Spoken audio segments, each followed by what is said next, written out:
ಪ್ರೀತಿಯ ವೀಕ್ಷಕರೇ ನಮಸ್ಕಾರ. ನೀವೆಲ್ಲರೂ ನಮ್ಮ ದೇಶದಲ್ಲಿ ಅತಿ ಶ್ರೀಮಂತ ವ್ಯಕ್ತಿ ಅಂಬಾನಿಯ ಬಗ್ಗೆ ಕೇಳಿದ್ದೀರಾ.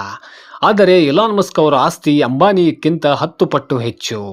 ಇತಿಹಾಸ ಬರೆದ Elon Musk space X IPO ಬೆನ್ನಲ್ಲೇ ವಿಶ್ವದ ಮೊದಲ ಟ್ರಿಲಿಯನಿಯರ್ ಪಟ್ಟ. ಟೆಕ್ ಲೋಕದ ಅತ್ಯಂತ ವಿವಾದಿತ ಸಾಹಸಿ ಉದ್ಯಮಿ ಎಲಾನ್ ಮಸ್ಕ್ ಜಾಗತಿಕ ಹಣಕಾಸು ಇತಿಹಾಸದಲ್ಲೇ ಅಮೋಘ ದಾಖಲೆಯನ್ನ ಬರೆದಿದ್ದಾರೆ.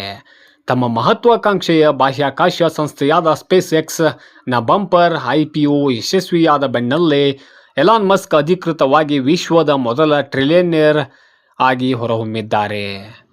ಫೋರ್ಬ್ಸ್ ಮತ್ತು ರಾಯ್ಟರ್ಸ್ ಜಾಗತಿಕ ವರದಿಗಳ ಪ್ರಕಾರ ಮಸ್ಕ್ ಅವರ ಒಟ್ಟು ಆಸ್ತಿ ಮೌಲ್ಯ ಈಗ ಬರೋಬ್ಬರಿ 1.1 ಟ್ರಿಲಿಯನ್.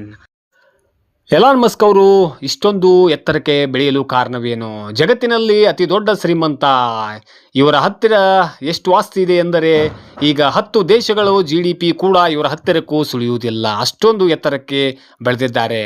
ಇವರು ಇಷ್ಟೊಂದು ಆಸ್ತಿ ಮಾಡಲು ಕಾರಣವೇನು? ಇವರ ರೋಚಕ ಜರ್ನಿ ಹೇಗಿತ್ತು? ಇದನ್ನೆಲ್ಲ ಈ ವಿಡಿಯೋದಲ್ಲಿ ನೋಡೋಣ ಬನ್ನಿ ಸ್ನೇಹಿತರೆ.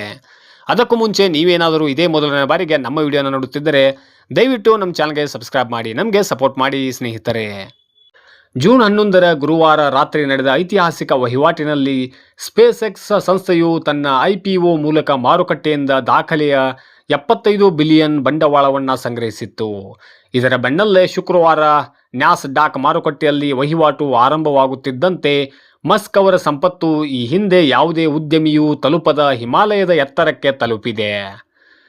ರೇಸ್ನಲ್ಲಿ ಹೊಸ ಮೈಲುಗಲ್ಲು ತಲುಪಿದ ಎಲಾನ್ ಮಸ್ಕ್ ಗಳಿಸಿರುವ ಈ ಸಂಪತ್ತಿನ ದೈತ್ಯ ಸಾಮ್ರಾಜ್ಯ ಎಷ್ಟು ದೊಡ್ಡದಾಗಿದೆ ಎಂದರೆ ಜಗತ್ತಿನ 2ನೇ ಅತಿ ದೊಡ್ಡ ಶ್ರೀಮಂತರು ಇವರ ಹತ್ತಿರಕ್ಕೂ ಸುಳಿಯಲು ಸಾಧ್ಯವಿಲ್ಲ. 2ನೇ ಅತಿ ದೊಡ್ಡ ಶ್ರೀಮಂತರಿಗಿಂತ 3 ಪಟ್ಟು ಹೆಚ್ಚು ಸಂಪತ್ತು. ವಿಶ್ವದ 2ನೇ ಅತಿ ದೊಡ್ಡ ಶ್ರೀಮಂತರಾಗಿರುವ ಅಲ್ಫಾಬೆಟ್ನ ಸಹ ಸಂಸ್ಥಾಪಕ ಲ್ಯಾರಿ ಪೇಜ್ ಅವರ ಒಟ್ಟು ಸಂಪತ್ತು 300 ಬಿಲಿಯನ್ ಆಸುಪಾಸಿನಲ್ಲಿದೆ. ಅಂದರೆ ಮಸ್ಕ್ ಅವರ ಆಸ್ತಿ ಇವರಿಗಿಂತ 3 ಪಟ್ಟು ಹೆಚ್ಚಾಗಿದೆ. Space X ಸಿಂಹಪಾಲು. ಮಸ್ಕ್ ಅವರ ಒಟ್ಟು ಆಸ್ತಿಯಲ್ಲಿ ಕೇವಲ ಸ್ಪೇಸ್ ಎಕ್ಸ್ ಕಂಪನಿಯಲ್ಲಿರುವ ಅವರ ಷೇರುಗಳ ಮೌಲ್ಯವೇ ಬರೋಬ್ಬರಿ $886 ಬಿಲಿಯನ್. ಟೆಸ್ಲಾದ ಕೊಡುಗೆ. ಇದರೊಂದಿಗೆ ಅವರ ಎಲೆಕ್ಟ್ರಿಕ್ ಕಾರ್ ಕಂಪನಿಯಾದ ಟೆಸ್ಲಾದಲ್ಲಿರುವ ಅವರ ಹೂಡಿಕೆಯ ಮೌಲ್ಯವು ಸದ್ಯ ಸುಮಾರು $286 ಬಿಲಿಯನ್ ನಷ್ಟಿದೆ. ಎಲಾನ್ ಮಸ್ಕ್ ಸಂಪತ್ತಿನ ಸಾಮ್ರಾಜ್ಯದ ಮೈಲುಗಲ್ಲುಗಳು. ಶತಕೋಟ್ಯಾಧಿಪತಿಗಳ ಕ್ಲಬ್ಗೆ ಎಂಟ್ರಿ. 2002ರಿಂದ 2012ರಲ್ಲಿ ಎಲಾನ್ ಮಸ್ಕ್ ಅವರು 2002ರಲ್ಲಿ ಪೇಪಾಲ್ ಮಾರಾಟದಿಂದ 175 ಮಿಲಿಯನ್ ಗಳಿಕೆ. ನಂತರ 2012ರಲ್ಲಿ 2 ಬಿಲಿಯನ್ ಆಸ್ತಿಯೊಂದಿಗೆ ಮೊದಲ ಬಾರಿಗೆ ಫೋರ್ಬ್ಸ್ನ ಶ್ರೀಮಂತರ ಪಟ್ಟಿಗೆ ಸೇರ್ಪಡೆಯಾದರು. ಇದಾದ ನಂತರ ವಿಶ್ವದ ನಂಬರ್ 1 ಶ್ರೀಮಂತ ಮತ್ತು 300 ಬಿಲಿಯನ್ ದಾಟಿದ ಆಸ್ತಿ. 2021ರಲ್ಲಿ ಟೆಸ್ಲಾ ಷೇರುಗಳ ಭರ್ಜರಿ ಜಿಗಿತದಿಂದ ಅಮೆಜಾನ್ ಮುಖ್ಯಸ್ಥ ಜೆಫ್ ಬೆಜೋಸ್ ಅವರನ್ನೇ ಹಿಂದಿಕ್ಕಿ ವಿಶ್ವದ ಅತ್ಯಂತ ಶ್ರೀಮಂತ ವ್ಯಕ್ತಿಯಾಗಿ ಹೊರಹೊಮ್ಮಿದರು. 300 ಬಿಲಿಯನ್ ಮೌಲ್ಯ ದಾಟಿದ ಮೊದಲ ಮಾನವ. ಟ್ವಿಟ್ಟರ್ ಖರೀದಿ.